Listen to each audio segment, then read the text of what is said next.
Oi, pessoal, tudo bem? Sejam bem-vindos. Hoje a gente vai mergulhar de cabeça numa das perguntas mais antigas que existem.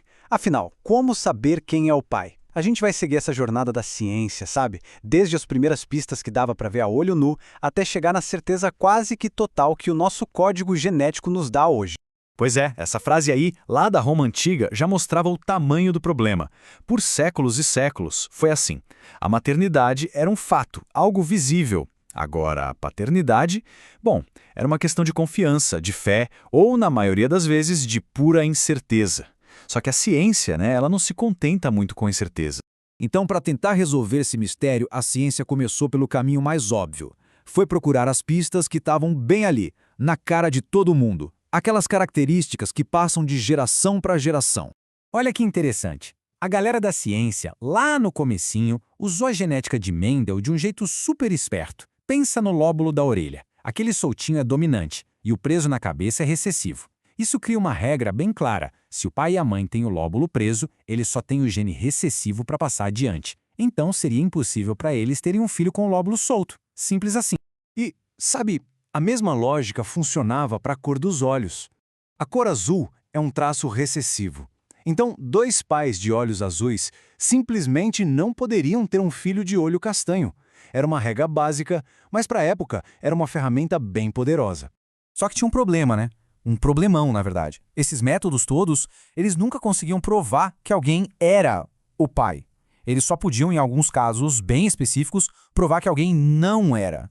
Era uma ciência que trabalhava com a negação e não com a afirmação. E isso, claro, deixava um monte de casos sem resposta, com aquela dúvida no ar. Para sair dessa sinuca de bico de só poder negar, a investigação teve que ir mais fundo. Literalmente. Tinha que olhar para dentro da gente, para o nosso sangue. E aí, gente, a descoberta dos grupos sanguíneos, nossa, foi uma verdadeira revolução. De repente, a gente tinha leis científicas, sabe? Regras claras sobre a herança. Essas regras, baseadas nos marcadores A e B do sangue, criaram uma ferramenta de exclusão muito mais forte que a cor dos olhos. Por exemplo, uma criança não podia ter um marcador que não estivesse nem no pai, nem na mãe. Pela primeira vez, um laboratório podia dar uma resposta com peso de prova nos tribunais. E essa tabela aqui, nossa, ela mostra direitinho o poder que isso tinha. Pela primeira vez, dava para usar uma tabela assim para descartar a paternidade com certeza em muitos casos. Dá uma olhada. Se a mãe é tipo O e o suposto pai também é O, o filho só pode ser O. Se essa criança nascer com sangue tipo A, por exemplo, pronto, a paternidade está cientificamente excluída. Só que essa história toda de só conseguir excluir, ela estava com os dias contados. Uma descoberta estava chegando para virar o jogo completamente. E foi aí que tudo mudou. Foi a grande virada de chave. A ciência não ia mais só dizer quem não era o pai. Ela estava prestes a poder apontar, e com uma certeza impressionante, quem era o pai.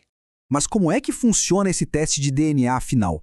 Pensa numa coisa de filme de ficção científica, mas que é real. Cada pessoa tem um padrão de DNA que é só seu, tipo uma impressão digital genética. Como metade desse padrão vem da mãe e a outra metade vem do pai biológico, a comparação vira quase uma prova matemática.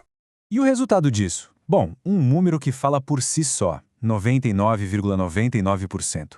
É um nível de certeza assim absurdo, esmagador. Uma probabilidade tão alta que virou o padrão ouro, tanto na ciência quanto nos tribunais. E isso não mudou só o direito de família, não. Mudou a forma como as pessoas podiam investigar a própria história, a própria identidade. Então, essa jornada toda, que foi da incerteza total para essa certeza quase absoluta, mudou tudo, né? Remodelou completamente o cenário legal e científico e nos trouxe ao veredito dos dias de hoje. Essa linha do tempo aqui resume a nossa história de hoje perfeitamente. Dá uma olhada na evolução. A gente saiu da semelhança física, que é super subjetiva, para uma ciência que é capaz de dar uma prova quase absoluta. A gente foi do talvez não seja ele pro é praticamente certo que é ele.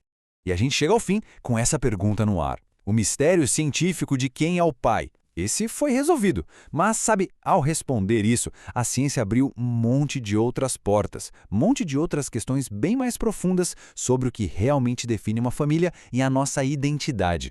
A resposta biológica está aí, clara, mas o que isso significa para a gente, no dia a dia? Bom, isso ainda é um território fascinante para a gente continuar explorando.